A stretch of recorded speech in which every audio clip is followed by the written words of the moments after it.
So by addressing the impairments and the dysfunctions and the motor control dysfunctions that we find, we're effectively removing handbrakes to allow that person to express a greater capacity. And so, yes, we see that all the time. And I think that's just a nice way, in some ways, just to summarize this whole body approach to treating the injury is that you're not only treating injured tissues, you're removing handbrakes to performance. Absolutely. And that's why we can say that performance is a behavior that you can change quickly. You could ask somebody, how long does it take to improve speed or power? And they'd say, well, 6 weeks of hard training. And you said, well, what if I change that in 30 seconds? Most people would say, well, it's not possible until we demonstrate that it is possible consistently using a systematic approach. So you can see that he's only walked 80 meters in 70 seconds. Now, he does meet the minimum carrying distance, but he's unable to continue walking for the minimum 90 seconds. On day 6, he's clearly demonstrated he's walking much further and much longer with the same amount of body weight, same amount of carrying weight, and he's actually walking faster. By day 11, his overall speed came down a little bit from day 6, but it's definitely more than it was on day 1. And he's carrying further and longer. Now, we didn't do any practice carries during this time. We simply addressed what was impaired and dysfunctional. And we saw that his body gave us an improvement in capacity. And it's worth pointing out here too that we're not worried about whether that speed slightly reduces. And you might have noticed from the motor control screen that one of the reaches actually went down by the last day as well. But it's the symmetry and the cut points that we're after. Yeah. So we're looking to see, can this person maintain the minimums that we're after? Because it's those minimums or those asymmetries that we're worried about getting them back out on the park for that can actually create the problems. Yeah, absolutely correct. So let's look at where we're at in this 12-day cycle. We've seen his carry speed increase, his time has increased, and his carrying distance has increased. And we've addressed mobility, stability, and motor control with the corrective exercises. It's now time to maintain some of those energy system developments now that we've removed some of the barriers to him. So let's look at a couple of examples.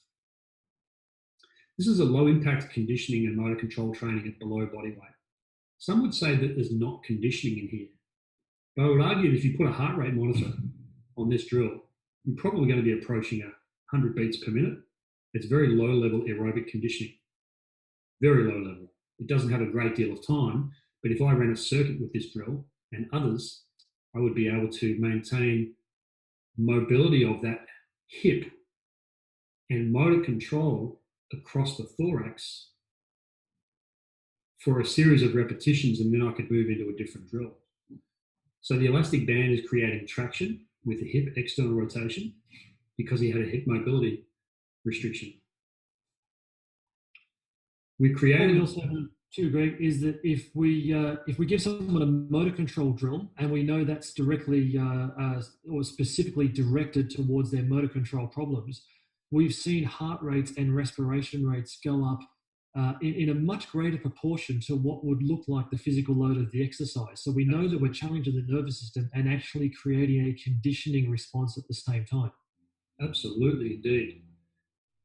One of the benefits of this cross pattern reaching is that the rib cage, by doing trunk flexion and rotation, you're bringing the rib cage closer to the pelvis. And often that leads to some subtle pelvic posterior tilting. Now, when you posteriorly tilt the pelvis, you open the hip joint. And when you open the hip joint, you improve the available primary range of motion or physiological or accessory range of motion. By using the band to traction, we create a secondary joint movement, which is distraction. And when you create distraction with a joint space that's opened from posterior pelvic tilt, you improve the overall range of motion. And then you're doing trunk motor control. These are using external cues. We're simply asking him to reach his fingertips to his toes. We're not asking him to contract his obliques or his transverse abdominis or any particular muscle at all. You'll see in this particular section of the video that he extends the back leg out. So by doing a large hip extension at the back leg, it actually improves his ability to do hip flexion on the front leg. And the hip extension at the back improves the posterior tilt of the pelvis. The lower body is static, the upper body dynamic, or the trunk is dynamic.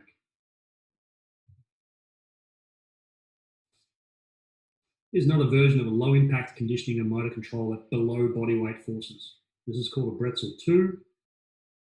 So we have the lower body is static. What we're effectively saying with a static motor control is, hey, lower body, don't move. And upper body is going to move. And all you have to do, lower body, is don't be disturbed by another body part moving. Dynamic trunk control says, can you demonstrate that you can move in one plane of motion, but not move in the other planes of motion? Sometimes we take a more advanced dynamic trunk control definition. We say, can you demonstrate that you can move in more than one plane of motion, such as trunk flexion and rotation? It's worth pointing out here too that the person doing this demonstration at the moment doesn't have the same problems as the footballer that Greg was dealing with. So the footballer that Greg was dealing with had stability motor control problems in the trunk. So if you have someone with known stability motor control problems in a particular area, don't expect it to look this good. It will be very, very challenging for them to complete an exercise like this. Now, we know that motor control is specific to the context, and so often you'll see an individual be given this task to do, and because you give them an external cue, which is reach the hand as far as possible, most people understand that, and they reach the hand as far as possible, and they demonstrate improved control of this specific movement. And upon standing up, you take them back to the assessment that told us that they had faulty motor control, and voila, you see a natural improvement in it. So this is both revealing and it's producing of enhanced motor control. Here's another example of a low impact motor control training at below body weight. It's called a toe touch progression. It's an exercise derived by the functional movement systems. And the intention is to ask the person to touch the tip of their toes while their forefoot is elevated. We use a small rolled up towel between the knees. And by standing at the top and raising your hands, you're effectively saying, hey, pelvis, I would like you to get into a neutral position. And if it does get into a neutral position, then you can raise your hands overhead and not fall over. After doing a bunch of repetitions with the toes up, we put the toes down, which means that the person has to reach further. We don't mind if their knees are bent to some extent, because the intention is to restore the pattern of being able to demonstrate a forward bend. Greg, not everyone understands the concept of a pattern assist, so it's probably worth explaining why this is at below body weight, even though it looks at first glance like it is body weight. Below body weight because you're not asking the person to do the pattern without assistance. There is some assistance in this pattern, so it's not complete control without assistance. When you squeeze the rolled up towel, it causes the hip adductors to become quite active, and they're on a similar coordinative pathway of muscle activity as the trunk flexes. So by squeezing the knees, you're actually helping the trunk to flex. Similarly, when you squeeze the adductors and you squeeze the trunk flexors, you have a reciprocal inhibition of the hip abductors and hip extensors and trunk extensors. So if you've got a posterior lower chain mobility problem, like a hamstring tightness or a myofascial tightness, you can inhibit that tightness by activating the hip flexors and trunk flexors. Let's move on. We want to do some conditioning before he starts running. And we use a particular table that tells us about the amount of energy. Look at the far right side, the watts, the amount of work that is required to run at a particular speed on a particular incline at a particular body weight. So I want to highlight a couple of areas here. It takes 916 watts to run at 6 miles per hour on the flat. But it actually takes 967 to walk at only 3 miles per hour at 15% incline. So you've got an individual who's got a calf injury, who's not quite ready for running. and you can walk him on an incline, a steep incline, at 3 miles per hour or 5 kilometers per hour, approximately, and you can have him working harder than he was when he was running at 6 miles per hour on the flat. So we can keep him conditioned without the ground reaction forces going through that calf, which is not yet demonstrated to us that it's ready for running. As an example, I've treated this individual.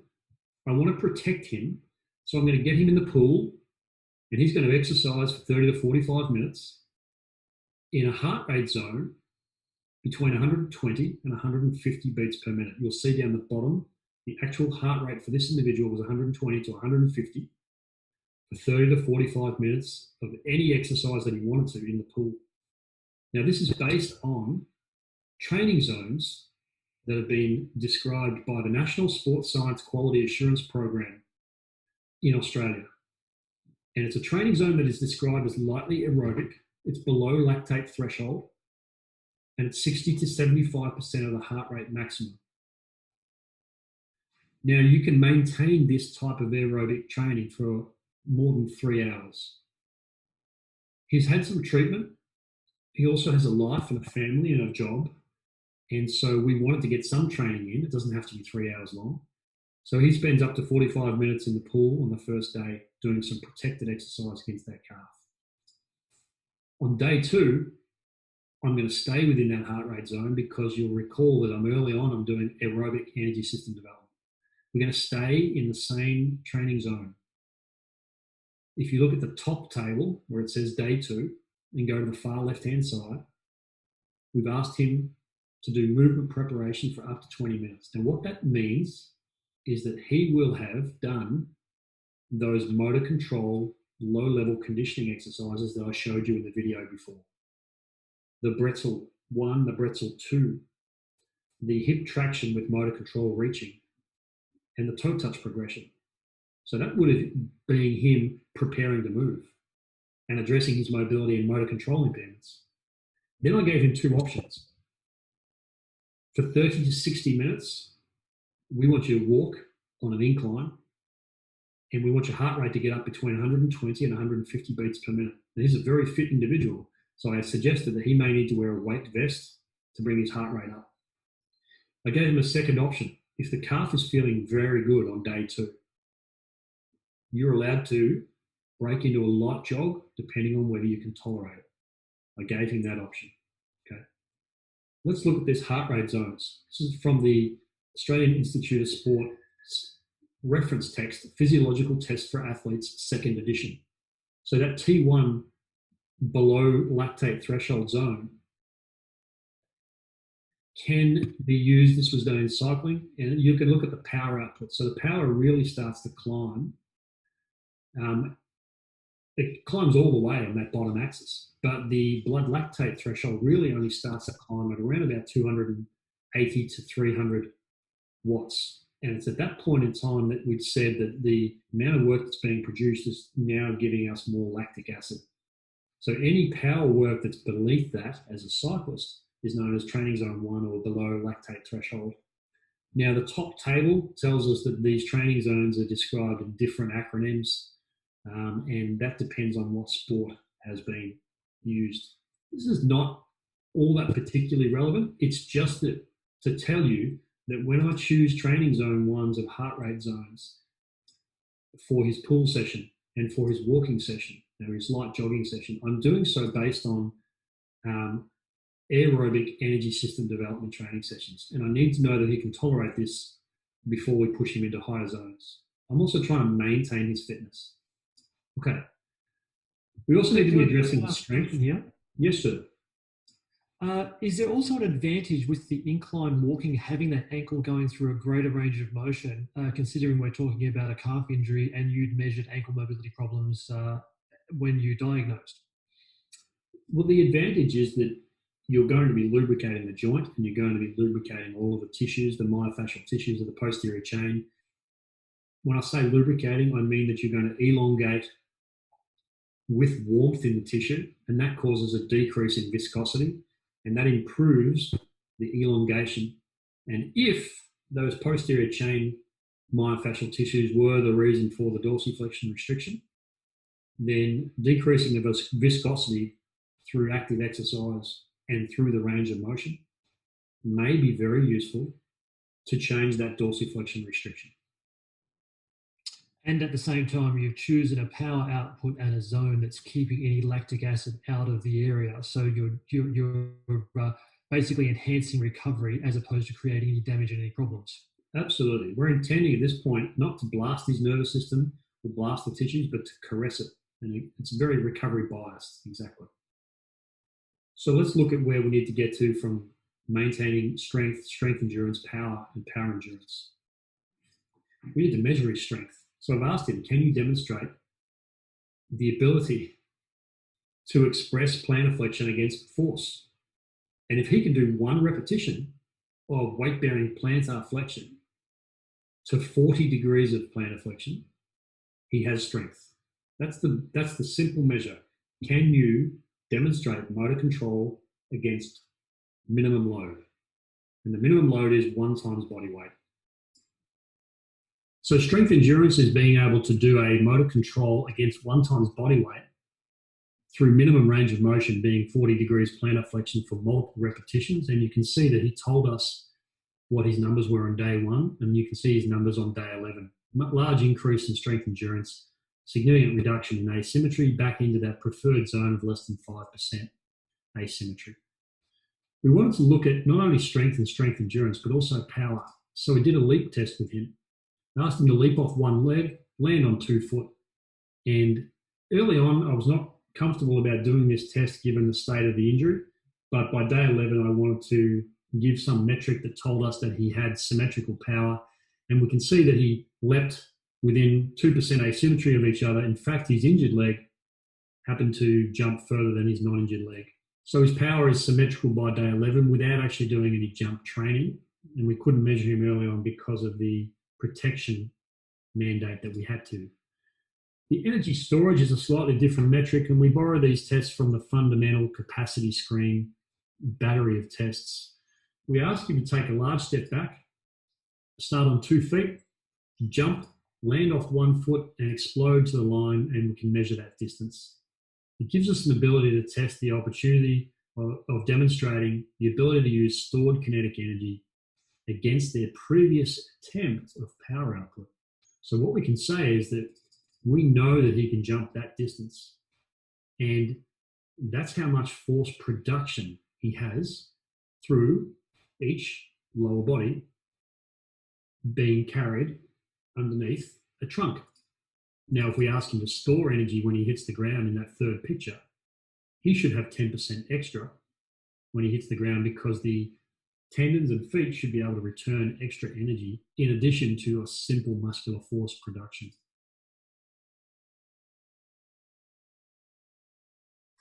If we have Greg, just going back to what you were saying much earlier on the presentation, if he can't demonstrate the appropriate symmetry here, what we're saying is that he can't recycle energy during running. Is that fair to say?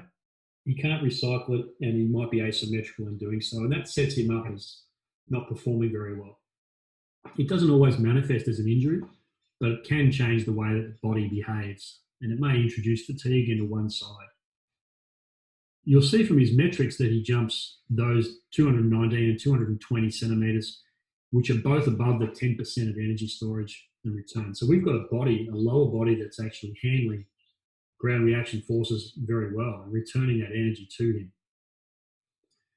We also want to look at power in a different way. We want to use repeated energy storage and returns.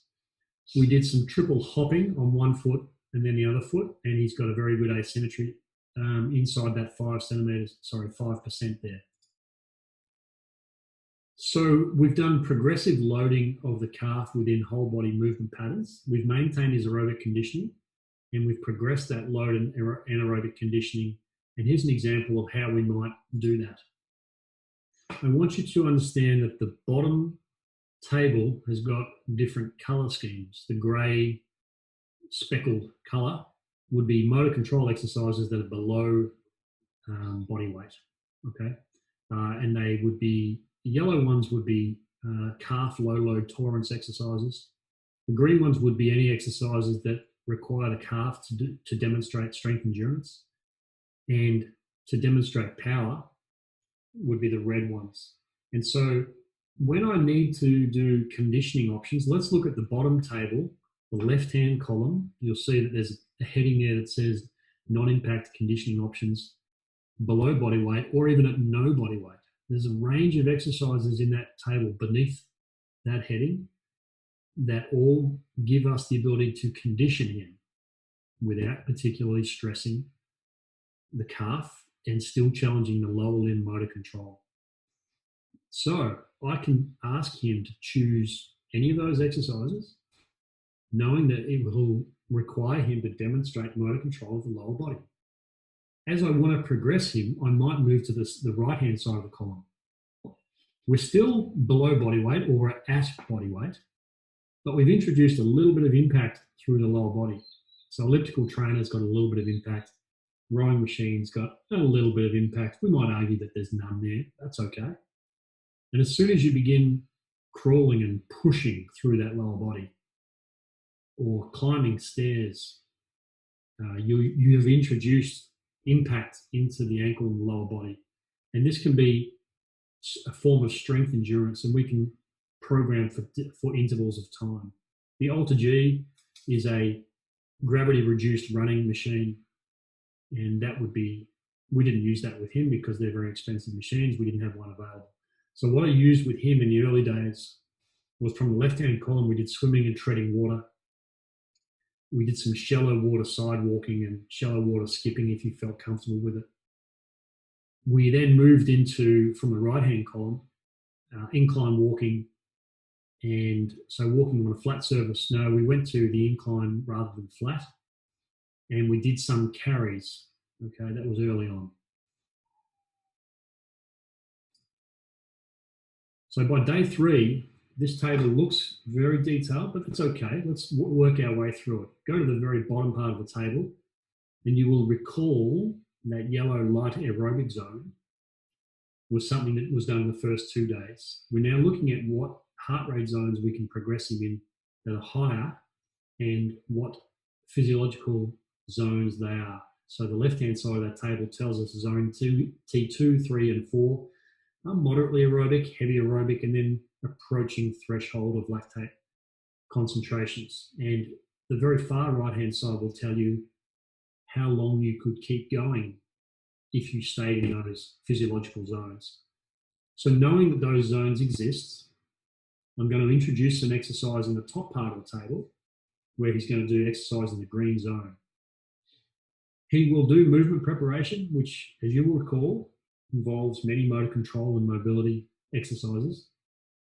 Then he will do low impact intervals. That means that he will light jog for 15 seconds, and then he'll do a 15-second walk. We call that 15S rest. He'll do those 8 times. That will take him 4 minutes. That's the big red text there. He'll then have 2 minutes recovery where he simply brings his heart rate back down. He's going to repeat the 8 repetition 4-minute intervals, which is a 15 seconds of light jogging, 15 seconds of walking. And then he'll have another 2 minutes recovery. He'll repeat those intervals again, and then he'll have another 2 minutes recovery. The top table, you'll see some text about 5 lines down. It says, repeat those 16 minutes of work and recoveries based on how the calf tolerates the load that day. We asked him to keep his workload low enough that it stayed in zone 2 or T2, okay? If his legs were developing fatigue, we asked him to slow it down. So he got to choose the pace as long as he stayed within that heart rate zone. We could look at options that weren't running or walking. We might do a motor control drill for 15 seconds of work that also keeps his heart rate up. Here's an example. This is called an inchworm. So we've got a toe touch that progresses to a upward dog and downward dog variation. And then we walk the toes towards the fingertips. So we've got that plantar flexion activity going on with mobility and with a little bit of force production. By the time you've run 3 repetitions of this, you should be done by 15 seconds. And then he could have a 15-second recovery before he did a different drill. So we're addressing motor control and conditioning. If you check the heart rate, then you're likely to be below 150. So I wouldn't be satisfied with this as conditioning him in the green zone. But I might be okay with using this during, I'll go back a slide, I might be okay using that inchworm downward dog, upward dog during these yellow T1 zones. Okay. Here's another option of a low impact conditioning at motor control and body weight. This is called a wall, load and lift. So by pushing into the wall, he gets trunk stability. So we know that physics tells us if you push into a wall, the wall pushes back to you. And by having that stimulus through the hands, you get a reflex challenge for the spine not to be disturbed by that external force pushing into you. Now we've got a lower body calf isometric contraction, and we're stimulating a running pattern or acceleration pattern. We can run that for repetitions.